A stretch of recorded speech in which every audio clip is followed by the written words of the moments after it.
দেড় মাসের চাইতেও কম সময় আমাদের হাতে রয়েছে জাতীয় নির্বাচন অনুষ্ঠানের। আমরা অঙ্গীকারবদ্ধ এই নির্বাচনকে সুষ্ঠু করতে, গ্রহণযোগ্য করতে আমাদের পক্ষ থেকে আমরা সর্বাত্মক সহযোগিতা করব এবং আমরা চাই নির্বাচনের যে তারিখ ঘোষণা হয়েছে তার কোনো হেরফের না হয়ে এই তারিখেই নির্বাচনটা অনুষ্ঠিত হোক। আপনাদেরও সহযোগিতা এই ব্যাপারে খুবই প্রয়োজন। আমরা আশা করছি সরকার একটা সুষ্ঠু নির্বাচনের জন্য তাদের যে করণীয়, নির্বাচন কমিশন এবং সরকার সেই দায়িত্ব তারা পালন করবেন।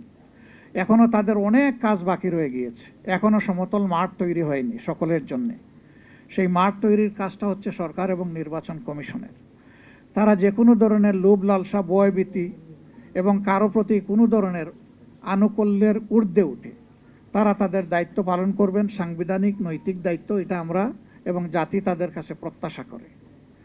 এর যে কোনো ধরনের ব্যতিক্রম এই জাতি মানবে না, কারণ এই ব্যতিক্রমটাই তো আমাদের জীবন থেকে অনেকগুলো বছর কেড়ে নিয়েছে।